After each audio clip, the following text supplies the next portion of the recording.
o primeiro passo para não ter um infarto cardíaco?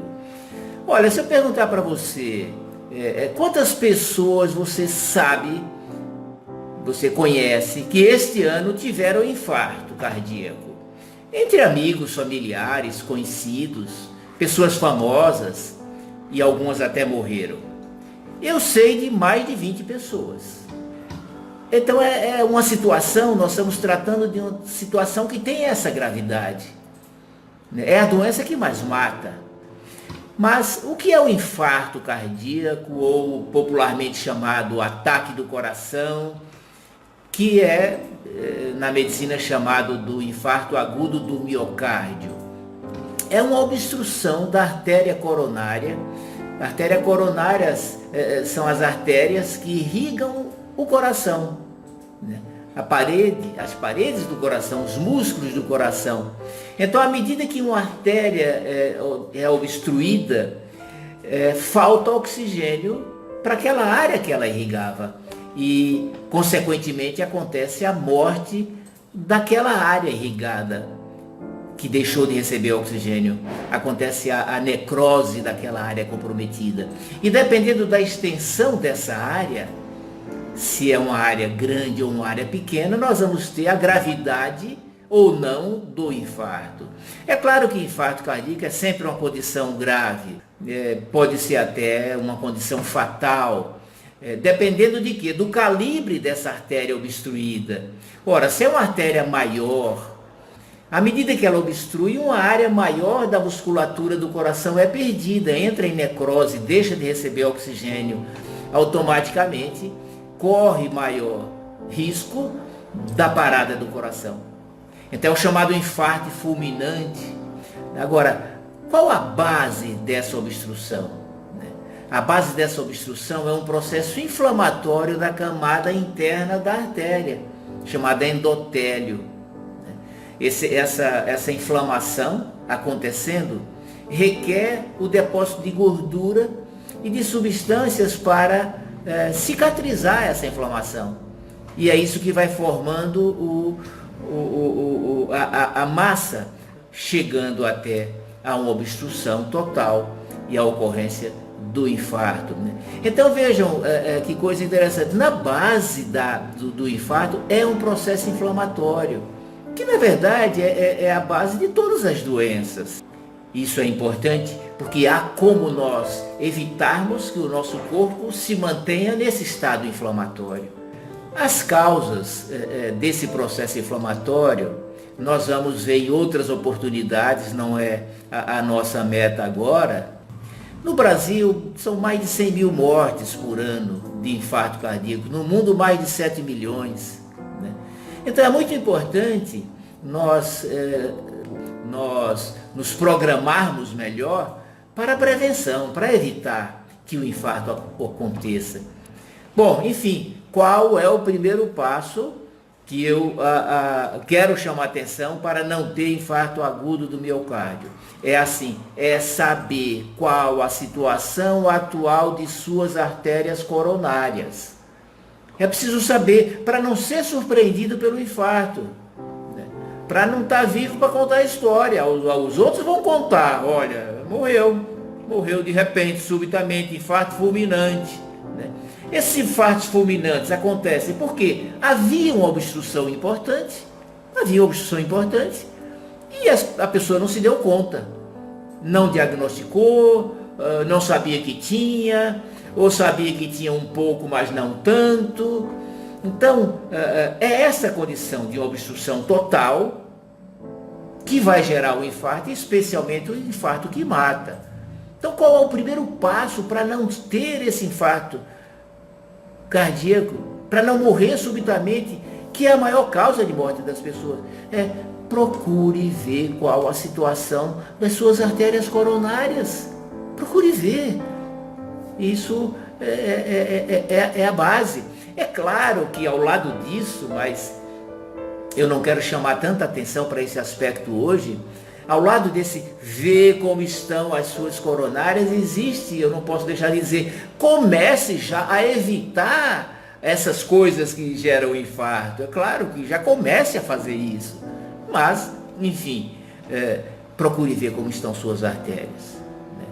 Se tem alguma obstrução, se não tem nenhuma, se não tem uma obstrução pequena, média, grande, se está para ter um infarto a qualquer momento, daquele tipo que faz o exame e nem sai do hospital, o médico diz, não, você tem que ficar aqui, porque se sair vai ter um infarto. Quer dizer, é preciso fazer essa avaliação, e muitos estão nessa situação, né? São aqueles que vão morrer subitamente, né? Agora, como saber a situação das artérias, né, que eu estou dizendo para você procurar saber? Primeiro, é o exame imediato já com o médico cardiologista. Então você vai no médico cardiologista, ele vai fazer o exame clínico, vai conversar, vai examinar o organismo todo, o corpo inteiro, vai fazer o exame específico do coração, a ausculta do coração, e vai fazer o eletrocardiograma, que é um exame mais específico para ver o funcionamento do coração. Dependendo do resultado, se ele vê que existe alguma alteração, algum indício de comprometimento, de insuficiência da irrigação pelas coronárias, quer dizer, sinal de que está existindo uma falência das coronárias, ele vai pedir um teste ergométrico, que é você fazer o eletro sob esforço. Aquele que você sobe numa esteira, vai fazer uma caminhada de esforço crescente, enquanto isso o eletro vai sendo feito, porque às vezes tem alterações do coração que não se apresentam no eletro de repouso, mas vão aparecer no eletrocardiograma de esforço. Daí porque se faz essa avaliação do chamado teste ergométrico, para ter mais uma oportunidade de encontrar alguma alteração das coronárias, né? Caso exista, caso aconteça uma alteração importante no teste ergométrico, vai se fazer o quê? A provável indicação de fazer um cateterismo, né? Fazer uma avaliação mais direta para ver o desenho da irrigação, da circulação do coração, né? Esse é o cateterismo do coração, né? Para esse diagnóstico. E aí vai se ver se existe a intensidade que existe. E hoje vocês sabem que nessa própria avaliação no cateterismo, se encontra obstrução, já se faz um procedimento de desobstrução, né? Com colocação de uma mola expansora naquela área obstruída, que é chamado do stent. Então já é um procedimento diagnóstico e ao mesmo tempo é um procedimento já terapêutico. Em algumas situações tem tanto comprometimento das artérias que não tem uma área específica para colocar o stent. As artérias todas estão muito comprometidas, aí tem a indicação de se fazer a cirurgia chamada ponte safena, fazer uma compensação na circulação, pegando um outro vaso, a safena, pode ser a mamária, a radial, e colocar no lugar daquela área que está obstruída, a chamada angioplastia, que pode ser então com o stent, que é essa rede que expande, ou cirúrgica, né? Para restaurar esse fluxo, né? Isso é salvador.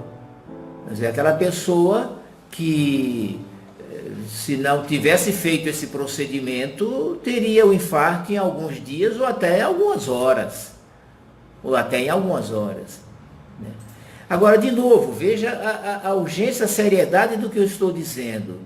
Esta situação, morrer de infarto que é um só e que é fulminante e que já mata, é a situação que é causa maior de mortalidade no mundo.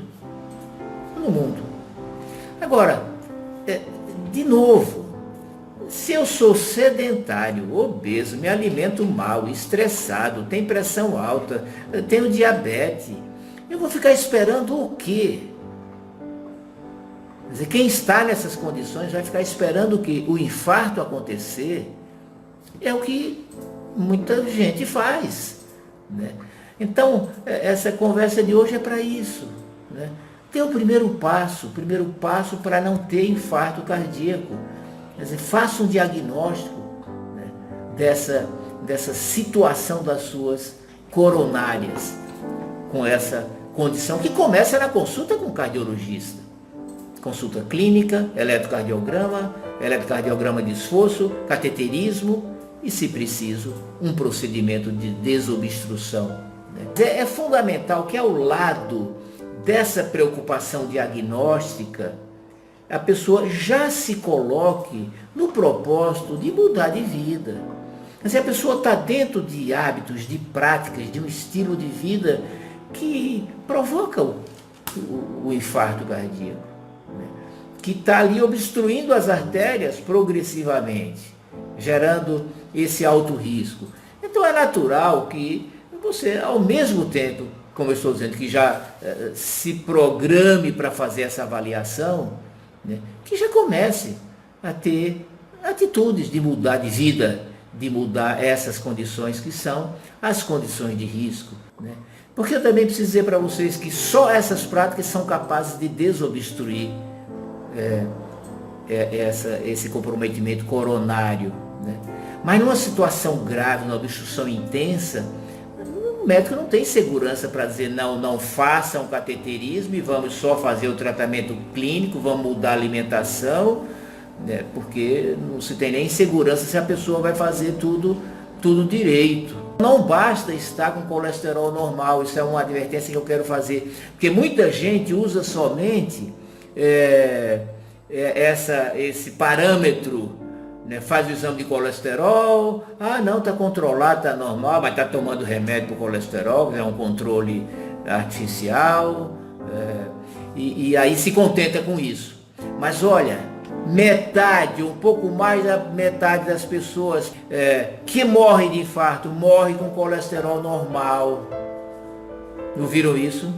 Ou seja, colesterol alto ou normal não é parâmetro de segurança.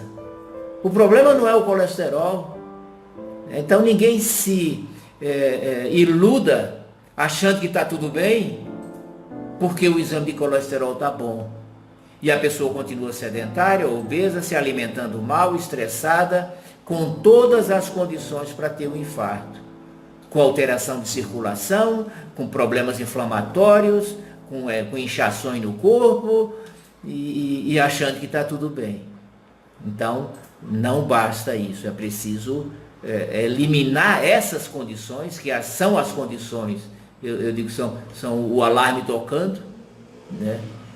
E essas são as condições que precisam ser eliminadas. Né? Então não confiar somente nessa questão de colesterol normal, né? Então saiba disso hoje, né? Como estão suas coronárias. Então saiba disso hoje e tome providência amanhã para fazer seus diagnósticos, ver em que situação você está. Se existe obstrução, se tem risco, se não tem risco de infarto imediato, se tem indicação de algum tratamento de intervenção ou é somente o tratamento clínico. Mas, como eu já disse, tratamento clínico, que é mudar hábitos, ter hábitos saudáveis, hábitos que evitam infarto, isso tem que ter sempre, né? Mas muitas vezes está precisando desse tratamento de choque, né? Mas não é somente medicamentos, que é outra coisa. Exame de colesterol e tomar medicamento para baixar a pressão e tomar anticoagulante e continua nos maus hábitos e nos fatores de risco presentes, né? Então é preciso outras providências para não continuar obstruindo as artérias, para não se manter no risco de ter um infarto. São outras providências que precisam ser tomadas, que vocês já sabem quais são, né? E vai buscar força e propósito para colocá-las em prática na vida de vocês. As pessoas que tiveram infarto agudo do miocárdio e morreram são aquelas que achavam que não iam ter. Elas não achavam que poderiam ter, não pensavam em ter, não tinham tempo para ver se poderiam ter. Muitas delas se sentiam absolutamente sadias. Exatamente isso. Então, com esse tipo de problema traiçoeiro, perigoso, de elevado risco, que nós estamos lidando. e não pode ser tratado de qualquer forma. Agora, sabe aquelas pessoas que vão ter infarto? Aquelas que acham que não vão ter. Aquelas que não pensam em ter, que não têm tempo para ver como está o coração, que se sentem sadias, que acham que não tem nada. E eu digo, não sinto nada, me sinto bem. Mas são sedentárias, obesas, estressadas, diabéticas, hipertensas, se alimentam mal. Estão no alto risco. E no velório dessas pessoas que morrem nessas situações, é sempre dito, viviam para trabalhar, não tinha tempo para nada. Então os problemas são descaso em saber a real situação. Segundo, em manter um estilo de vida agressivo, inflamatório do organismo. Terceiro, em não curar, mas somente paliar os fatores de risco de morte iminente. Pressão alta, diabetes, processos inflamatórios generalizados. E todas, como eu disse, doenças reversíveis, problemas reversíveis que precisam e podem ser resolvidos. Assim, saiba como está seu coração, né? Tome providências para ter um coração forte, sadio, funcionando bem, evitando obstruções, para que você siga vivendo com saúde, com bem-estar, com qualidade de vida e viver sem necessidade de medicamentos, de cirurgias, vivendo muito bem, com autonomia, né? E viver até os 100 anos, mas vivendo bem. Compartilhe esse vídeo, se coloque numa rota de vida de saúde, eliminando esses riscos tão conhecidos, mas tão negligenciados. Um grande abraço, Deus lhe abençoe.